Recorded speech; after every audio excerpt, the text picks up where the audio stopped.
first show some of my progress of when I actually found this photo.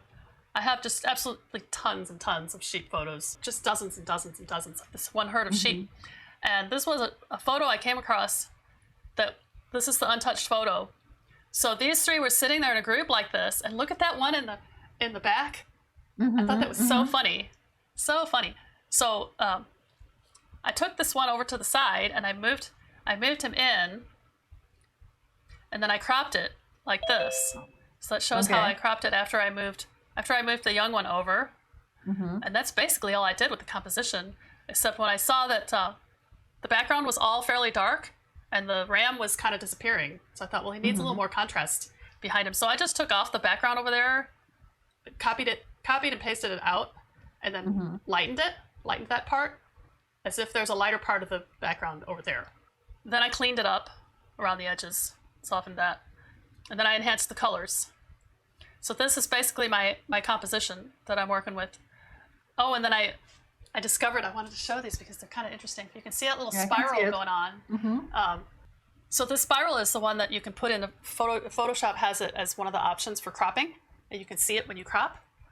And I thought it was so interesting how I have a square, but the golden spiral is still working really well with this composition. I was so happy with how this came out. And any which way that I turned this spiral, it still had a good impact on how everything was positioned.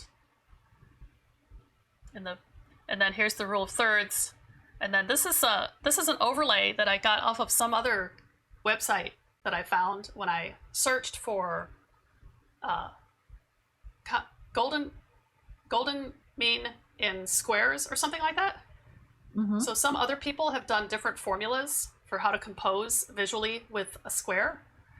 So I had this little geometric sort of composition thing, and no matter which way I pointed it, I mean, look how well it goes here with those angles and that circle, and this one fit like super well.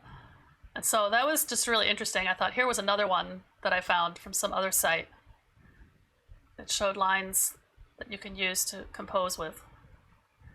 And even here, I'll turn it this way worked really well with that. So I just thought that was interesting. And then I converted it to black and white, which sometimes I'll like to use this. I like to use the black and white one when I'm underpainting because it keeps me straight. It takes the color out of the equation and keeps my mind on what the values need to come out looking like. Anyway, this image is separated into 4 values. I like that that thing in Photoshop where you can do that. I think it's called Posterizing. And sometimes the black and white, the 2-value ones, really doesn't show you a good layout, depending on what the values of the image are.